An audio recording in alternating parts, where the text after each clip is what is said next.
객소공과 관련된 발표를 진행할 18학번 김진우라고 합니다.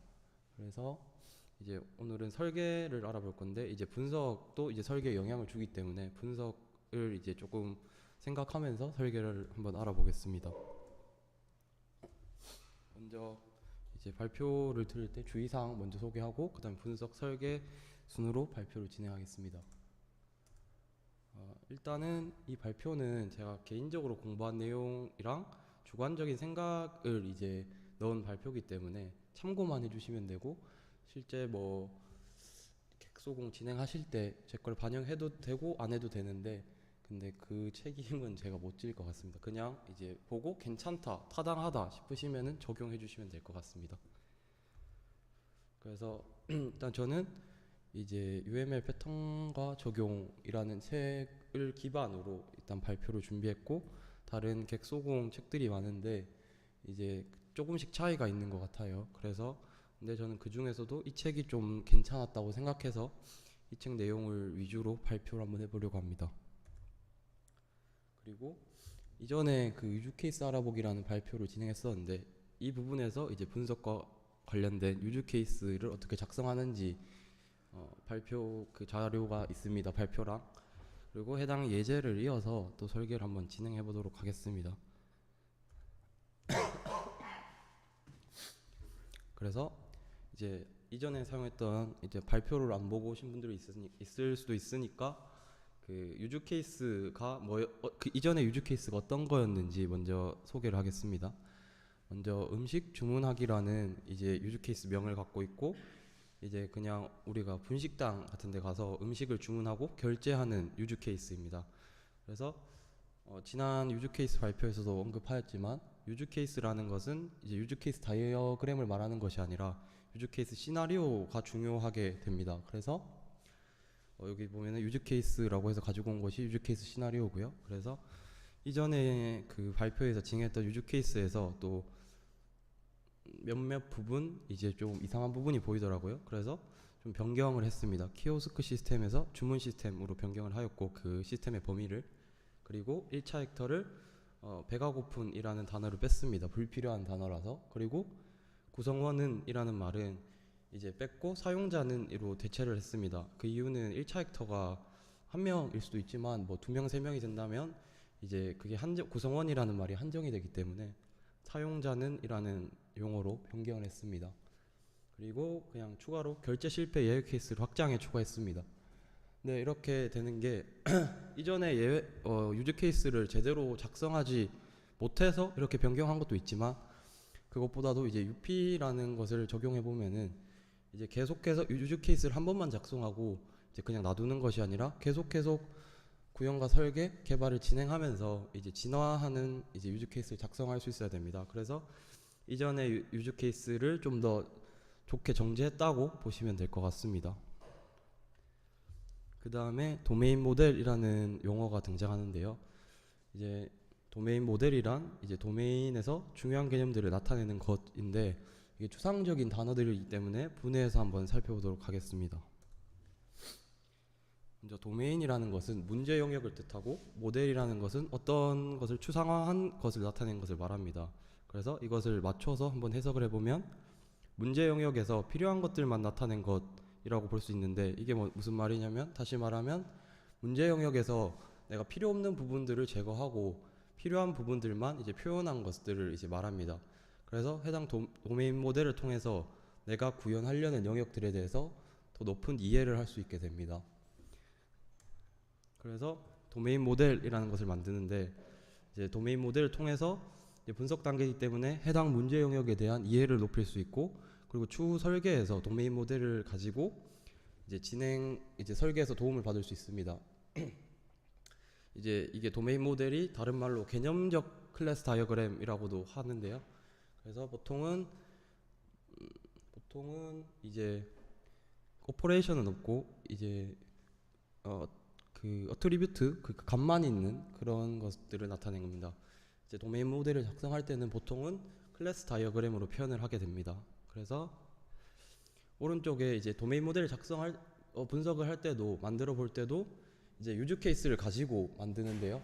그래서 유즈 케이스가 분석 다른 모델을 만들거나 아니면 설계에서도 많은 부분 영향을 끼치게 됩니다. 그래서 유즈 케이스 주도 설계라는 말이 있습니다. UP에서. 그래서 유즈 케이스가 많은 영향을 끼치기 때문에 개발 전반에 프로젝트 전반에 많은 영향을 끼치기 때문에 잘 작성하고 또 계속해서 정제하는 것이 중요합니다.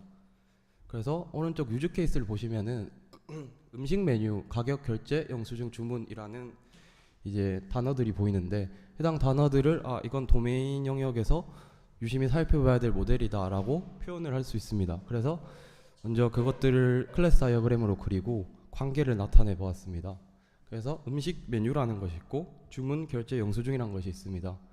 그래서 음식 메뉴에는 음식 가격이라는 필드를 가질 수 있겠죠. 그리고 음식 메뉴 하나당 여러 개의 주문이 있을 수 있습니다. 그리고 주문과 결제 1대1 관계, 이제 하나의 주문에는 하나의 결제가 있어야 되고 결제당 하나의 영수증이 나올 거로 예상됩니다.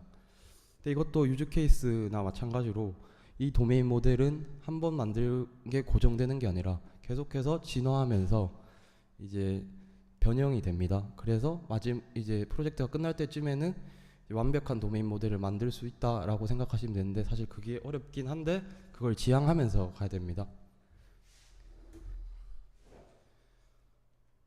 이제 도메인 모델까지 가지고 온 것으로 이제 설계 단계를 진행하게 되는데 설계에서는 이제 많은 부분이 있겠지만 이제 제가 생각했을 때는 설계에서 동적 모델링을 먼저 진행해야 된다고 생각하는데 그 이유는 이제 좀 제 개인적인 생각일 수도 있고 제가 공부한 바로는 이제 객체는 이제 오퍼레이션으로 이제 분류가 되어야 된다고 생각하는데 필드가 아니라 오퍼레이션으로 분류가 된다고 생각하는데 이제 그 오퍼레이션이 책임이라고 하는데 보통 그 책임을 어떻게 하는가가 객체를 어떻게 구성하는가의 필수적인 요소가 됩니다.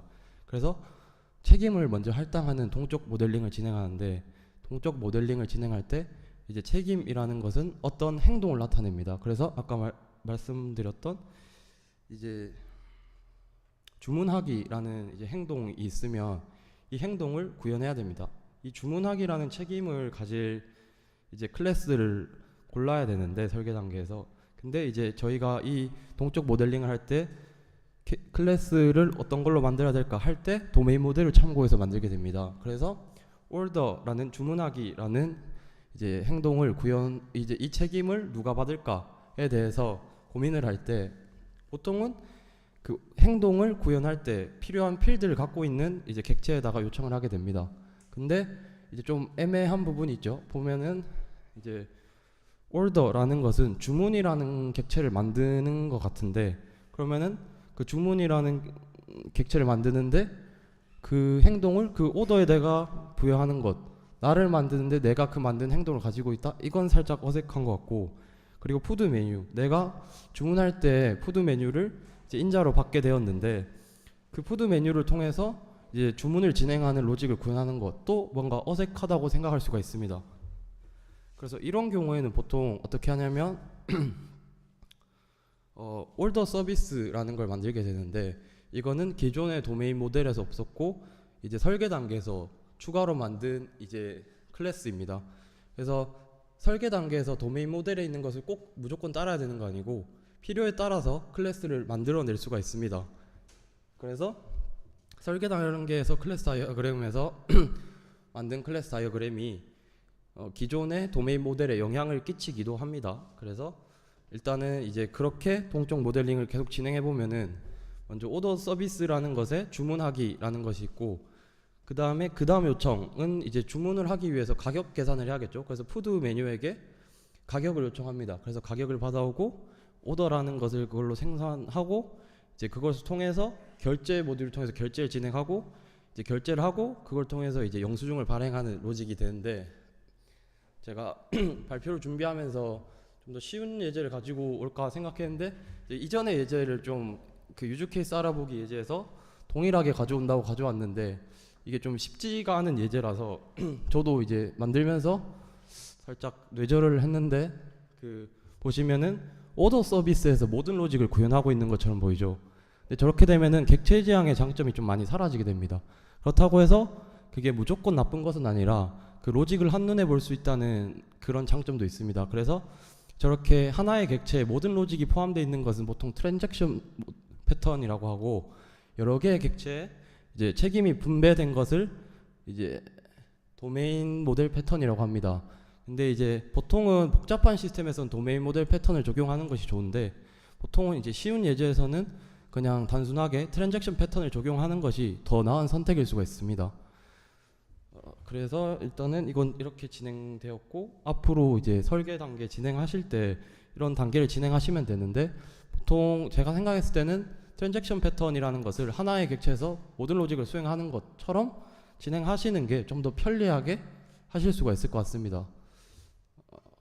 그리고 이제 동적 모델링을 통해서 만들었던 클래스를 통해서 이제 동적 모델링에서 보시면은 요청을 보내는 선들이 있죠. 이 요청을 보내는 선들을 보고 이제 관계를 맺게 되면 이게 정적 모델링이 됩니다. 오타가 났네요. 그래서 이걸 정적 모델링이라고 자연스럽게 이제 클래스 다이어그램까지 완성이 되었습니다.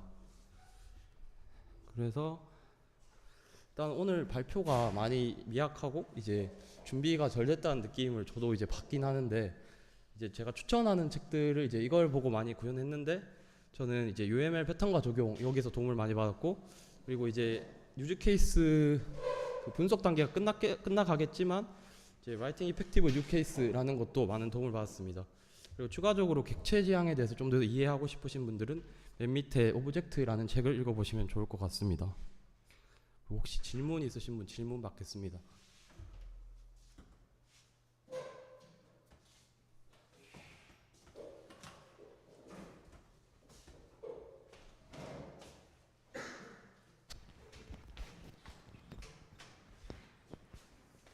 아까 그 오더 서비스 있는 그쪽 페이지에서 아까 트랜잭션 패턴을 적용하셨다고 했는데, 그럼 이렇게 로직을 한 번에 몰아넣는 게 아니라 로직을 분리하는 도메인 패턴, 그걸 사용하면 로직이 대충 어떻게 분리를 할 수가 있는 건가요? 이제 보통은 이제 여기서는 이제 트랜잭션 패턴으로 작성되었고, 트랜잭션 패턴으로 작성되게 되면은 이제 아까 만들었던 클래스들은 푸드 메뉴, 오더, 페이먼트, 빌 이런 것들은 단순히 데이터를 들고 있는 이제 뭐 DTO 객체와 같은 역할만 하게 되고, 구현 로직은 오더 서비스에 다 있게 됩니다. 반면에 도메인 모델 패턴을 적용하게 되면은 이제 오더나 푸드 메뉴, 이제 페이먼트 빌과 같은 클래스들끼리 이제 요청을 보내고 응답하면서 구현을 하게 됩니다. 보통 오더 서비스 같은 것도 근데 있을 수가 있습니다. 그 도메인 모델 패턴에서도. 왜냐하면 푸드 메뉴나 오더에서 분배하기 어려운 책임들을 그런 책임들을 만든 클래스들을 만들 수가 있습니다. 그래서 만약에 서비스 객체가 있다고 해서 무조건 트랜잭션 패턴도 아니고 도메인 모델 패턴도 아니다라고 말씀드릴 수 있을 것 같습니다. 또 질문 있으신 분 계신가요?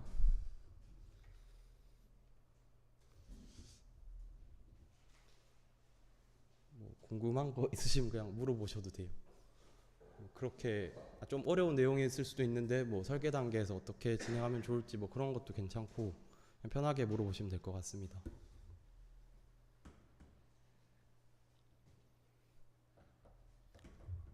없으시면은 이제 첫 번째 발표는 이까지 하고 두 번째 이제 인베디드 관련된 발표를 진행하도록 하겠습니다.